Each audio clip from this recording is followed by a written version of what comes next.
Thank you for joining me for another video. Last week and the week before, for that matter, we discussed two of the sons of Noah, Ham, and who was last week, and Yafet, who was the week before.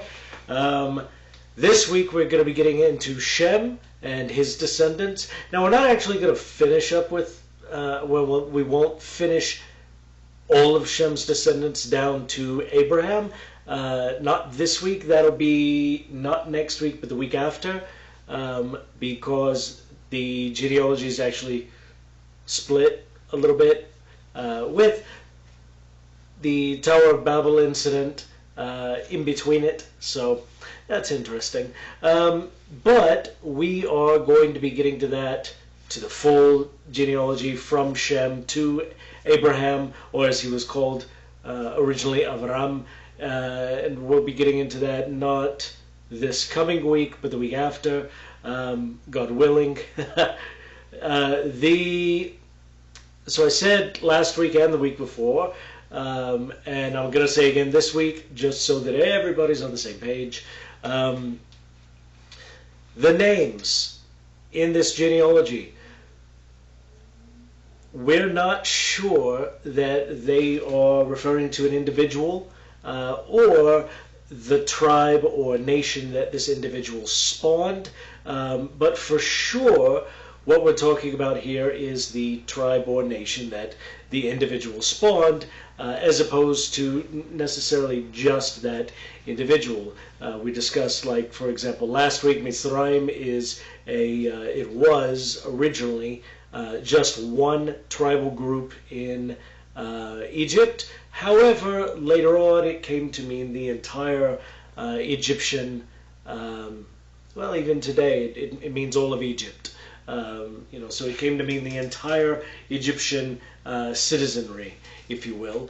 And it's cases like that that this particular chapter is filled with. So I'm not going to drag my feet anymore. Let's go ahead and jump into this. We are going to be finishing up with Genesis chapter 10 this week. We're going to be reading verses 21 through 32. Soon as I find verse 21. There we go. So, verse 21, here we go. It says, Ulashem yalad gamhu avi kal bnei Ever ahi Yefet hagadol. So it tells us that, and to Shem also, to him were born, I guess is a good way to say it. He also had kids. He also had children, perhaps. It also tells us that he was the ancestor, or the father, literally the father of Kal Bnei Ever. Bnei Ever is kind of a strange term to translate. Literally it means the sons of Ever, who is where we get the English word Hebrew from. Ever in Hebrew came to refer to the entirety of the Hebrew people, not just the Israelites, but other Hebrew-speaking peoples as well. Canaanites, well, maybe not necessarily the Canaanites, but certainly Moabites, Amorites, Ammonites, the people group, not the fossils, from God knows how long ago. Lost my train of thought there for a second. But, so Ever came to be Ivri, meaning a Hebrew man, and it came into English as Hebrew. So it may mean that we're talking about here that that Shem is the father of the Hebrews, which we know for a fact. It may be that it's referring specifically to the children of Ever. Why the Torah would see the need to tell us that, aside from the fact that it's part of the Israelite genealogy, I mean, really, it's beyond me. I can't think of any other reason, but I'm certain that there had to have been a good reason. I hope. And another possible translation, because the word Ever means to to cross over or to pass over. Maybe not Passover, because people are thinking Passover like the holiday, like Pesach. That's the verb pasah, to pass over. But in this case, we're talking about the verb avar, which means to cross over. So it could mean those on the other side, presumably the other side of the Jordan River, possibly also could refer to them as perhaps having crossed over the Euphrates River. I'm just trying to make it make sense. So I am throwing out several different possibilities that are different. Fundamentally different, that's the word. But ultimately we don't know. So use your judgment on that. It's not an important issue. Let's not make a federal case out of it, because honestly, it's not that important. What we do know is that it refers to a specific group of people. Bnei Ever refers to a specific group of people who were later identified as Hebrews. Their ultimate origins, I guess I should say our ultimate origins, because Israel is also part of the broader Hebrew people group. Ultimately, our origins are not necessarily that important, at least not to the storyline. So, plot, man. The Torah is all about the plot. I'm joking.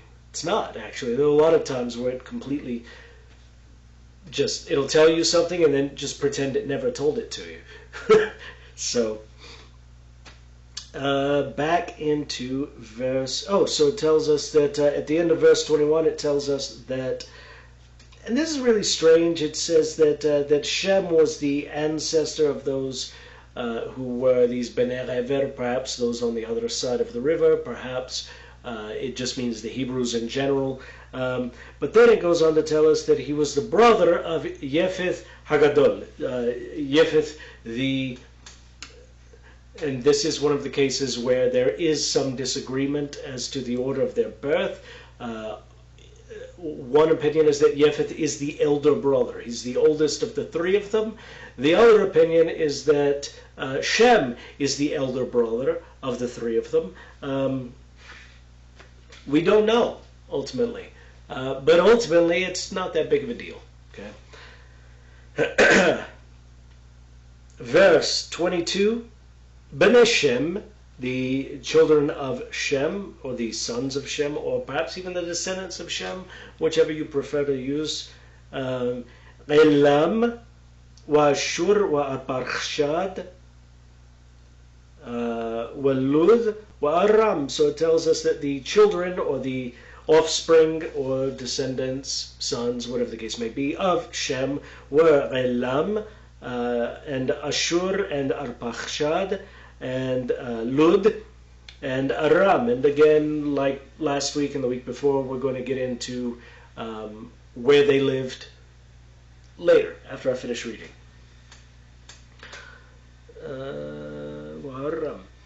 Verse 23, Uvnei Aram, it tells us the children of Aram were Us, Wahul, Wagether, Wamash. So it tells us that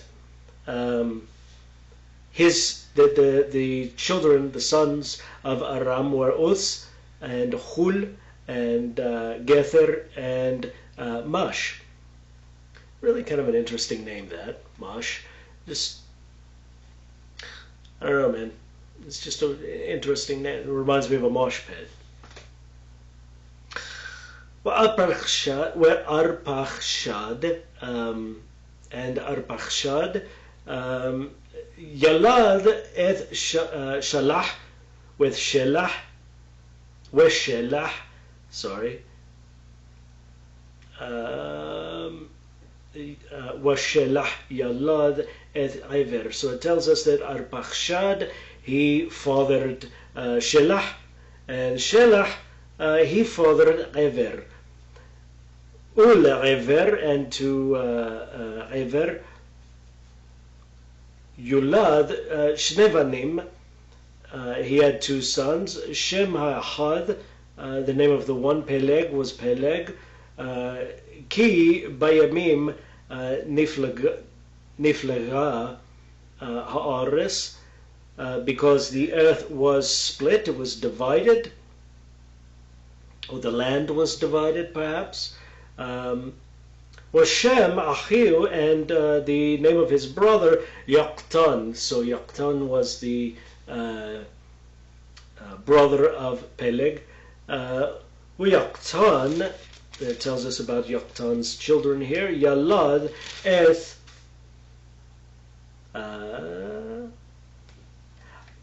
Al-Modad, Wa'eth Shalef, Wa'eth Chaser Maweth, Wa'eth Yarrah. So it tells us, what an interesting name, Yarrah. It's the moon. It's one of the names for the moon, like the brightness of the moon. So it tells us then that Yoktan, it doesn't tell us about Peleg's descendants right now. That it's going to do toward the middle part of chapter 11, but it does tell us that Yoktan, he had Al-Modad and Shalif and Hazar Maweth, which is also an interesting name because it means the courts of death. I just think that that's, like, who names their kid Court of Death? I mean, that's just, obviously it's not like the name of the guy. It's the civilization that he spawned. And we'll talk about that here in a bit. And Yarrah. So he has these sons. We'eth, and it tells us that there were more children. We'eth Hadoram, with Uzal, with Diqla, and so he had Hadoram and Uzal and Diqla. With more children. This guy was very fruitful. What could I say? With Oval, with Avimael, with Shava. And so he had these sons as well, Oval and Avimael and Shava. With Ophir and also Ophir. With Hawillah and also Hawillah. With Yovav. And I just love the English translation of this, or the English transliteration of this guy, because, like, so I'm from Texas, right? I've heard basically every redneck name that you could possibly imagine. Every English translation that I've ever seen has rendered this guy Yovav. It's rendered his name Jobab. And that just makes me giggle, like, all week long. It's great. It's hilarious. Where is Jobab? Here we go. With Yovav. And so Yovav. Kal ele bene Yoktan. These were all the sons of Yoktan. Wayhi. Moshavam. Mimesha. Boacha. Safarra. Har HaQedim. So it tells us then that that their moshav, their settlements were from Mesha as you go toward Safar. Then it tells us, this is just a really strange way of saying it. It says Har HaQedim, which means either the ancient mountain or the eastern mountain.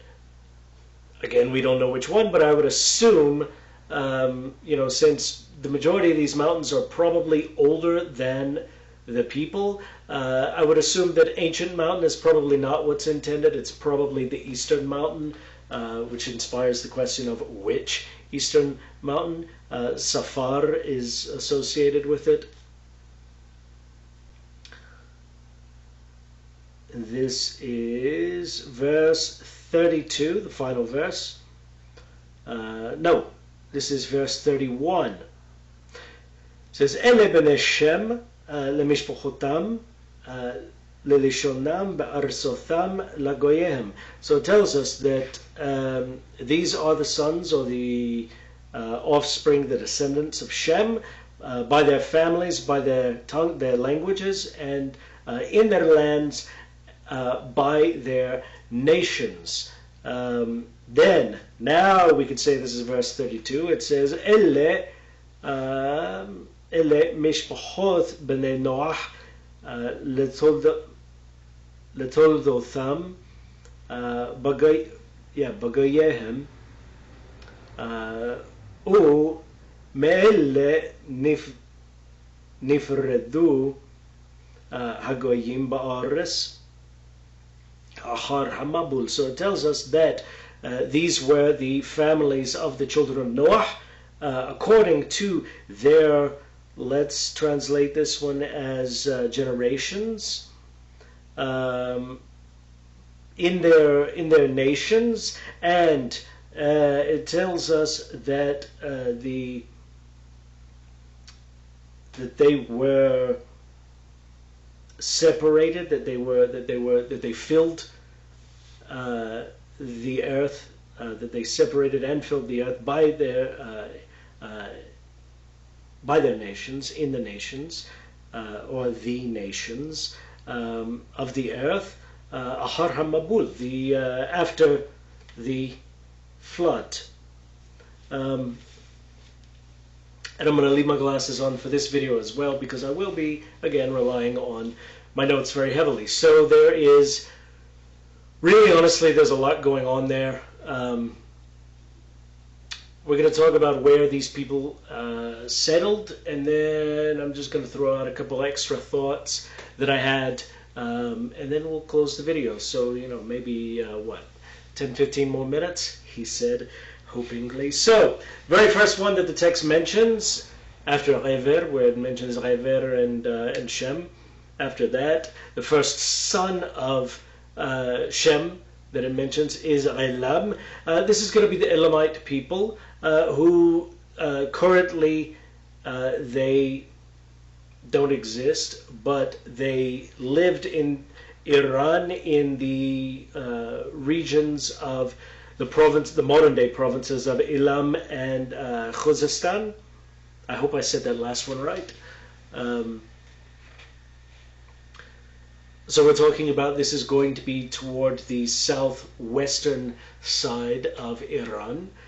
For those of you who don't know the geography, you can look it up after the video, or you can look it up now if you feel like it, I guess. Ashur.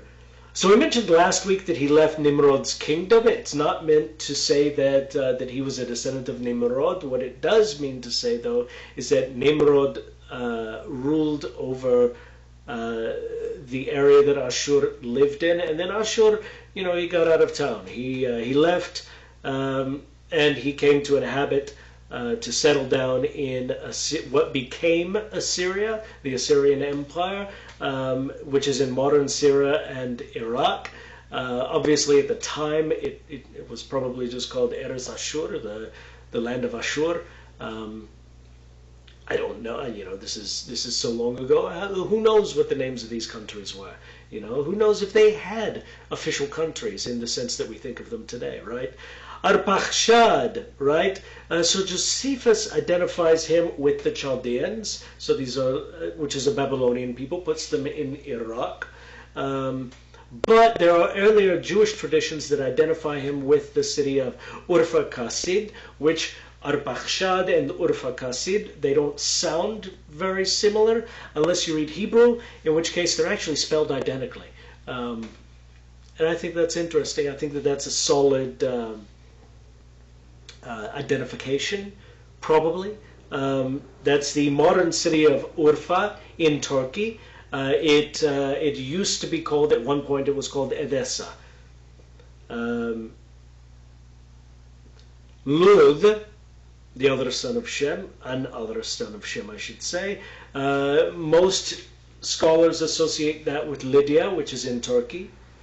Aram, that would be the Aramean people of Syria, probably also a few in Lebanon, perhaps also Iraq.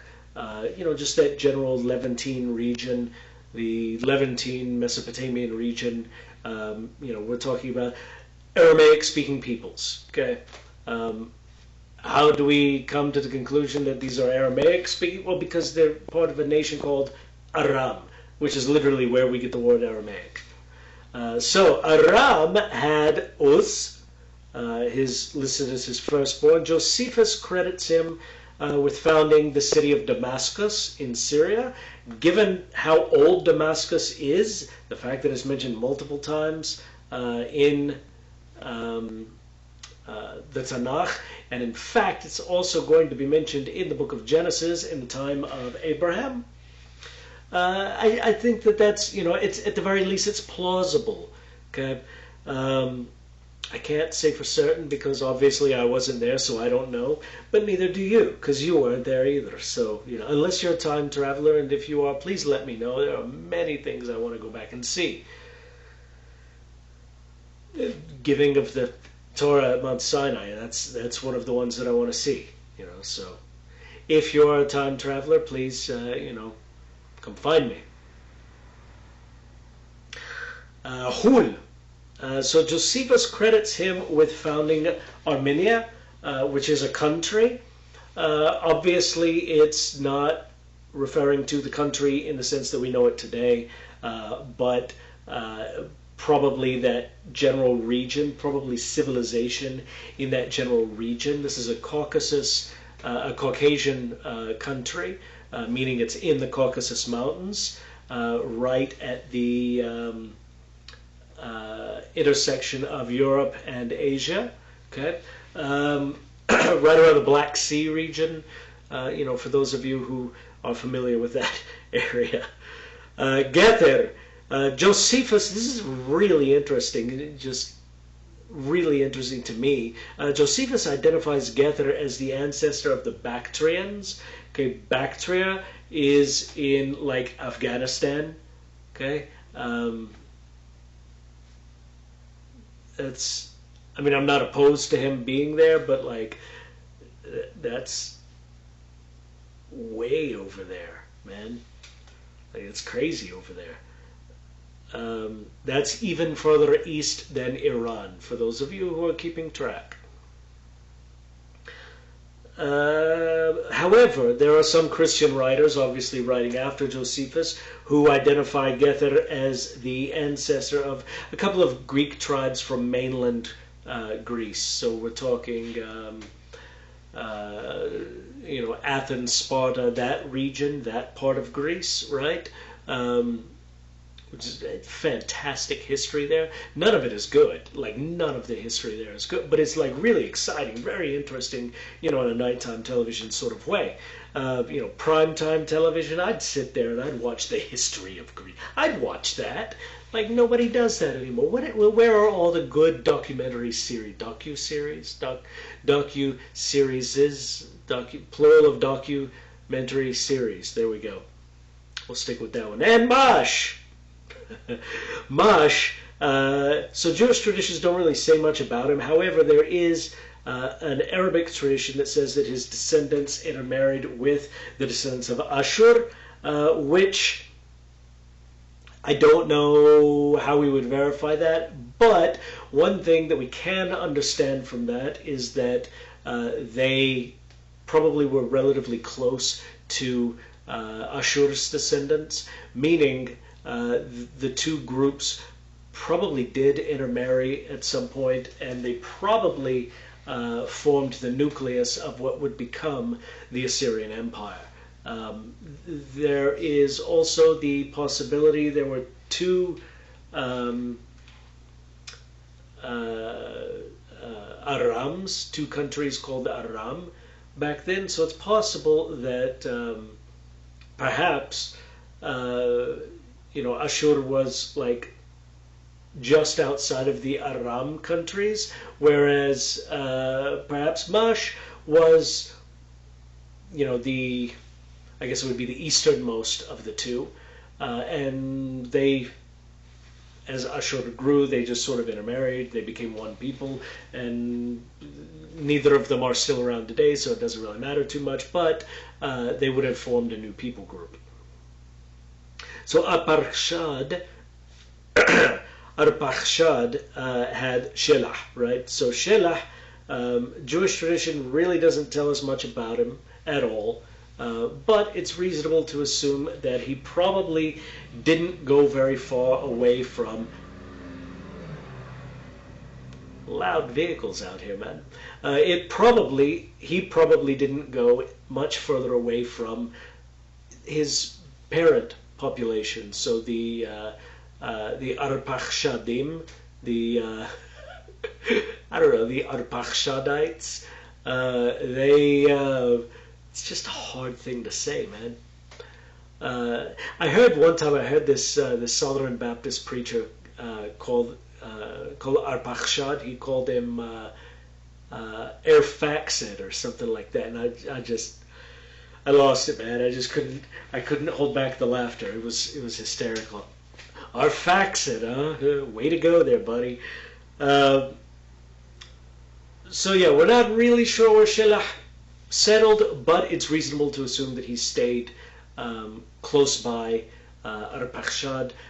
My understanding is that he would have been... Did I mention that anywhere in here? No, I didn't. So my opinion is to go with the earlier Jewish traditions that predate Josephus, that place it in Urfa Kasid, which is modern-day Urfa in Turkey, which would mean that Arpachshad and Shelah both would have settled in what is now Turkey. This is going to be the further east part of Turkey. I think I heard somewhere that Turkey, the official name of the country in English has changed to like Turkiye or something like that, but I don't know how to say it, so I'm going with what I was taught growing up. It's okay though, because in my opinion, the Russians are still Soviets. So that's what happens when you're raised, in the old days. So Shelah had a son called Iver, right? So we really don't know much about where he lived. What we do know is that his name. Now it's reasonable to assume that he also lived nearby Shelah. But his name does mean to cross over. It's from the verb avar, to cross over. It could refer to, at one point crossing over the Euphrates River, perhaps crossing over the Jordan River, perhaps he lived just across the Jordan River. From the biblical perspective, that would be in modern-day Jordan.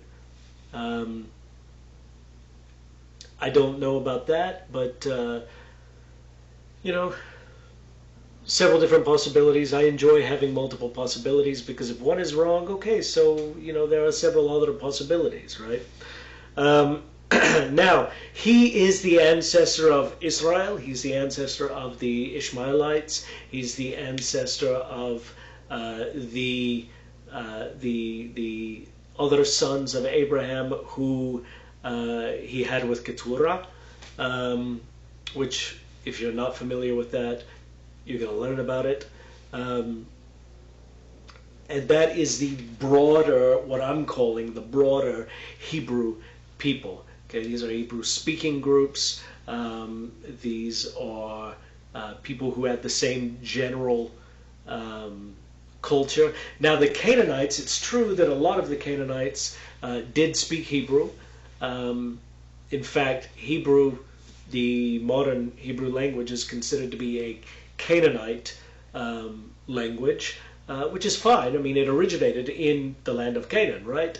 But I think that it's more likely that what happened was these Bnei Iver, these Hebrews,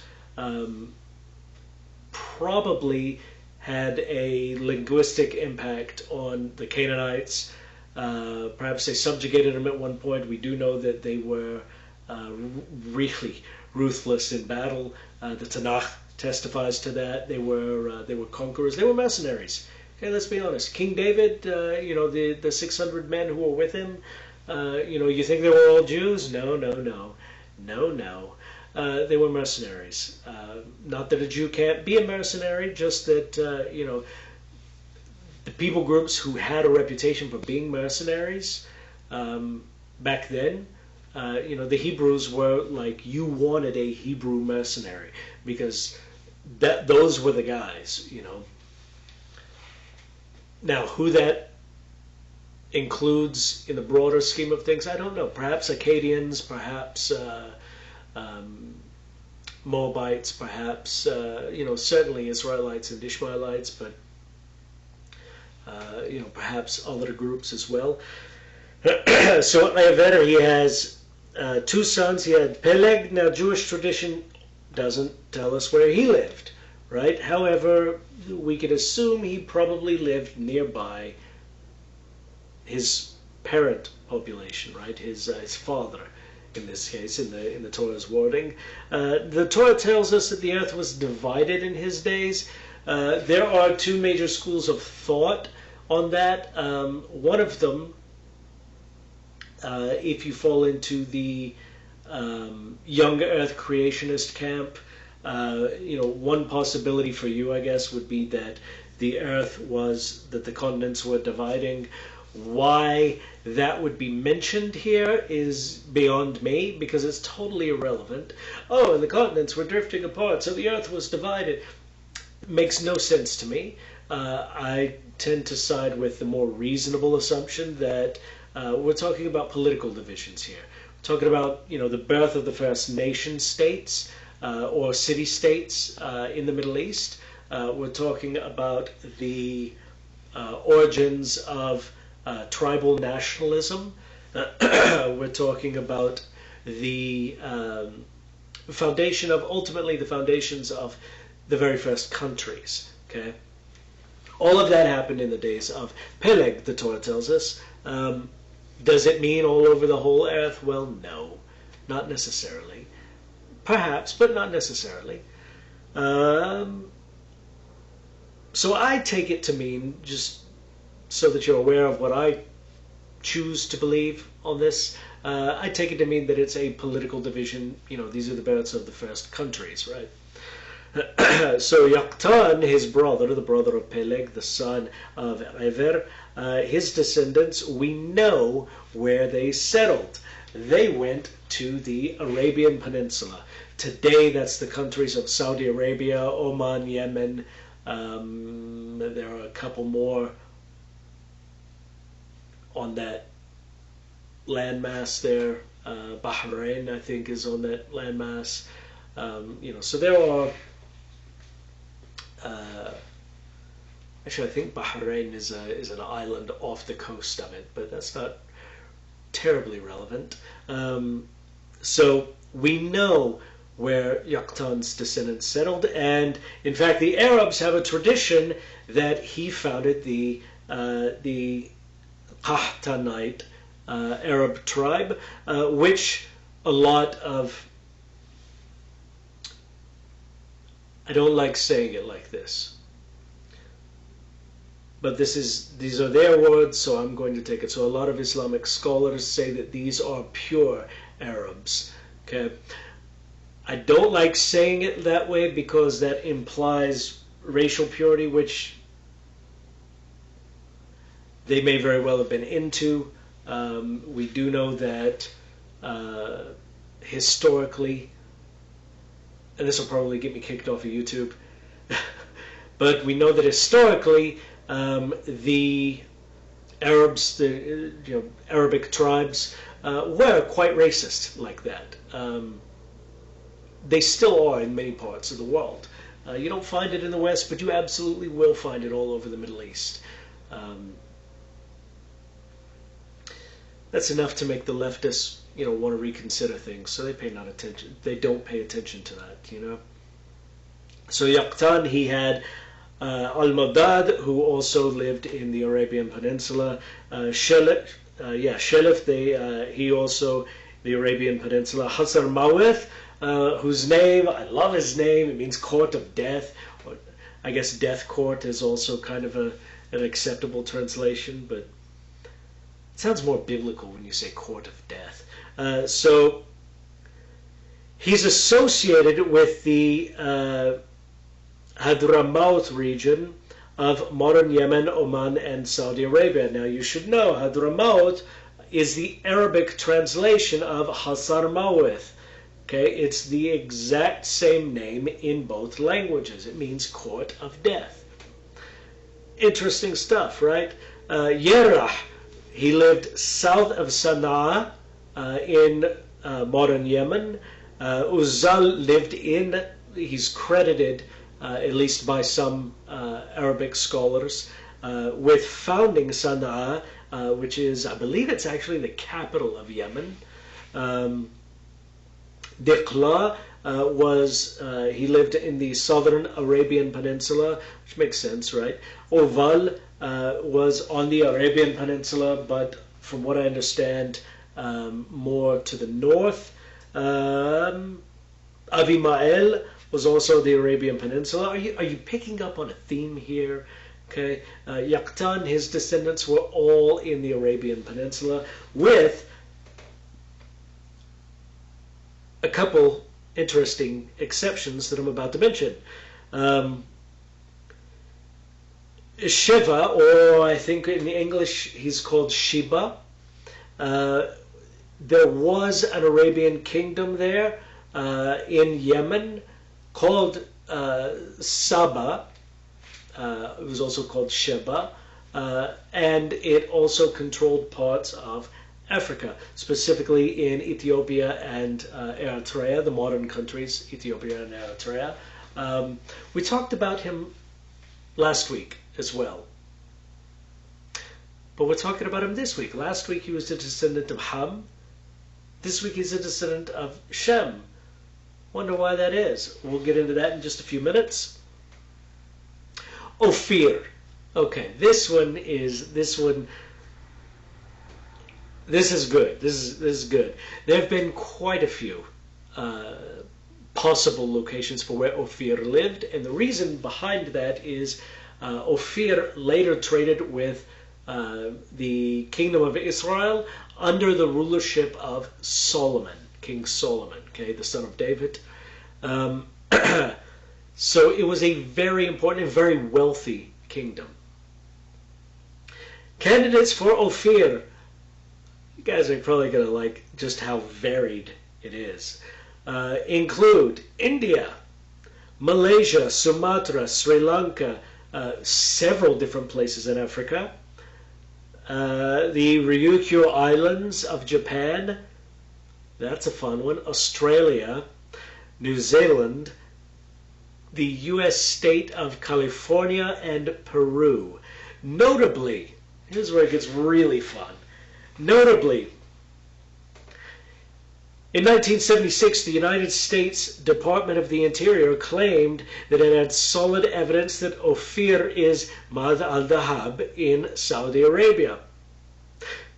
To be 100% transparent here, I have no idea why they were looking into that, because it's the Department of the Interior, right? They're the ones who take care of, like, the roads, you know, the national parks, things like that, you know, things that are interior in the United States, which is why they have the name Department of the Interior, right? Things that are in the United States, right? So why are they looking overseas for a biblical kingdom that no longer exists? It makes no sense, right? Unless, so we joke nowadays. We joke that, you know, anywhere the United States finds oil, oh, that country, they need liberation. They need to be, let's go invade and we'll liberate them from their dictator. We joke, okay? That dates back to the Iraq War, which is when I was in the military, so we've been joking about it for like 20 years. But there's some truth to it, otherwise we wouldn't joke about it, right? So it's highly possible that the reason the Department of the Interior was actually looking for this place is because of the gold, right? Makes sense. They wanted money. They wanted whatever natural resources they could get from it, right? Very interesting stuff, I think. Now, out of all of these, I think that the most likely candidates are going to be the coastal regions of Africa, right? So like northeastern Africa, the Horn of Africa, as it's called. Um, I believe that's what they call the Horn of Africa. Or Madar Dahab in Saudi Arabia, or India. India is also a potential, but it would be like coastal India. Is because it makes sense that there would be sea trade, right? Anyways, where was I? Hawila, so we talked about him last week as well as being a descendant of Ham. Wonder why that is. We'll talk about it in just a second. Possibly in Africa or in the Arabian Peninsula. However, there's also a good possibility that perhaps Hawila's territory was in both, because they're just across, you could see one from the other, okay? It's not really hard to figure out, hey, I bet I could get to that land over there if I swim really hard, or maybe just take a boat. Jobab, right? Yovav was also the Arabian Peninsula. He was likely or they, I should say, were likely a nomadic desert tribe. Okay, the Arab historians placed them in like the desert region of Saudi Arabia, very inhospitable region. Now, we're not sure, I think I mentioned this before, we're not sure where Mesha was. It mentions there, where they lived. We're not 100% sure where Mesha was, but Safar, what the Torah calls the city of Safar, or the region of Safar, was probably the region of Zafar in modern-day Yemen. Okay. Now, some of the names overlap between this week and last week, right? What that could tell us is that there are multiple founding populations for these civilizations. And by that, I mean, who founded the United States? Who was, who's the primary, who is the country that started the United States? Well, the answer is it's the United States, okay? But where did all the people that live here now, who were not Native Americans, where did all the original colonists, where did they come from? Well, as it turns out, all over. New York was originally New Amsterdam. It was inhabited, as you may guess, or it was settled, as you may have guessed, by people from the Netherlands, Amsterdam, that region, hence New Amsterdam. Later on, it was renamed New York. We're not going to get into that, but obviously named for York in England, which also tells us that New England, that entire region, was named for its high percentage of English colonists. Also, there were the Irish and the Scottish. Not really so many Welsh for some reason. I'm not really sure why that is, but the Welsh don't seem to have made up a significant portion of early immigrants to the U.S. So I live in Florida. Florida was settled by the Spaniards. I'm from Texas. Texas was also settled by the Spaniards. It's interesting, I grew up in New Spain. I was born, however, in the state of Louisiana, which was settled by the French. Oh, well, what about other places? Well, as it happens, the Chinese population of what is now California made up a significant wave of immigration from China. There are also other significant early immigrant communities to the United States. So which country could we say spawned the United States? Well, we could say all of them did. France, Spain, England, Ireland, which at the time was under English rule, Scotland, which is still under English rule.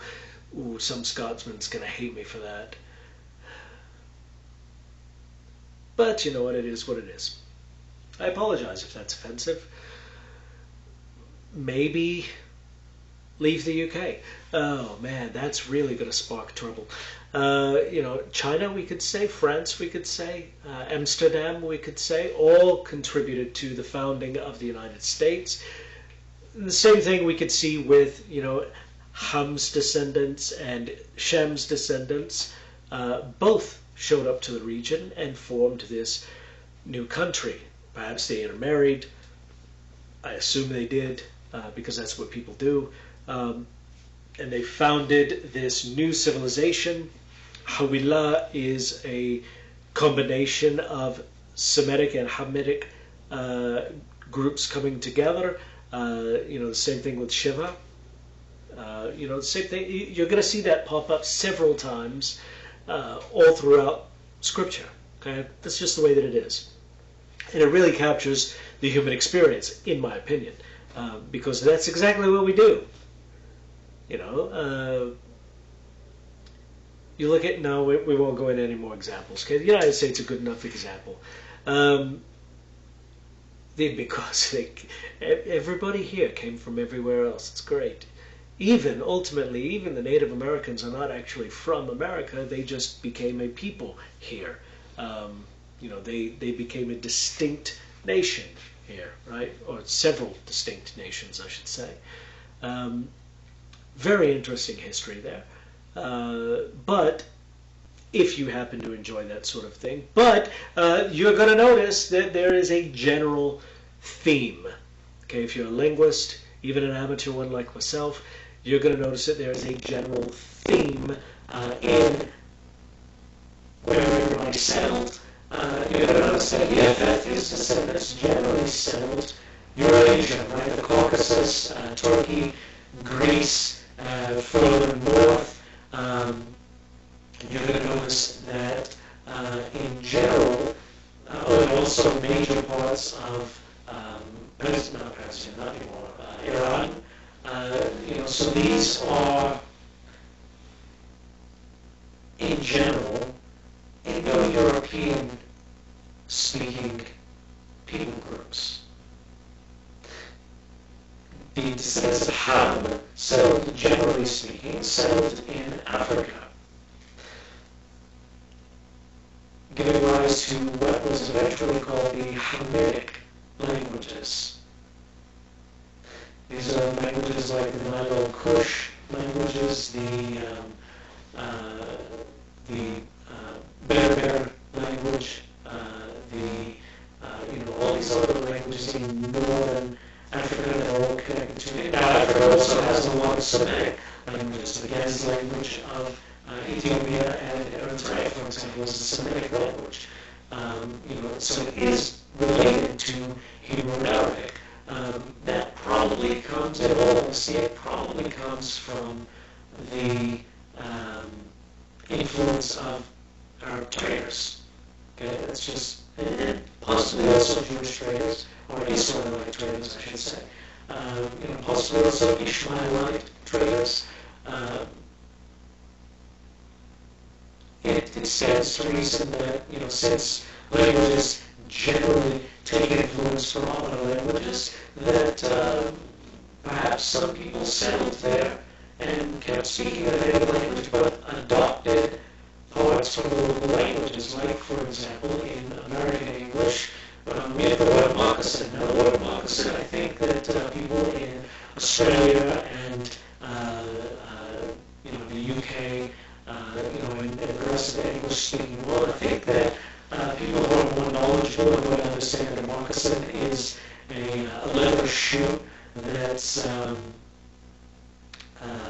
that was used by the Native Americans here. However, it's a common word in North American English, but it's an uncommon or non-existent word outside of the North American continent.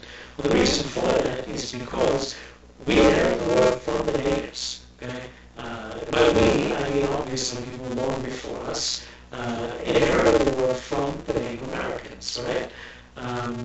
Same thing with really, there were a lot of different animals and different things that the name for them is really honestly not that different from the original Native American names for it. But you don't see it outside of, the United States and Canada because they didn't have, English-speaking countries outside of North America didn't have the same influence that we did here. Very cool stuff, if you're a linguist. Really kind of side note, but, very cool stuff in my opinion. Shem, you're going to notice that in general gave rise to the peoples who spoke Semitic languages, which is probably why they're called Semitic languages, okay? Yafeth, just to recap, Yafeth was Indo-European languages. Ham was these Northern African languages, what are called Hamitic languages, and Shem is Semitic languages. Very cool stuff. Now, that's just a general rule. That's obviously it's not going to be the case for every single people group and every single. After all, there were in Yafeth's genealogy, there were some Turkic-speaking groups, but perhaps they originally didn't speak Turkic languages. Perhaps that's something that only came about with the invasion of Genghis Khan, or perhaps other invasions from other places, right? So that being said, I'm done. I'm done. I think I've spent enough time doing this. I'm done. So, that being said, until next time, shalom.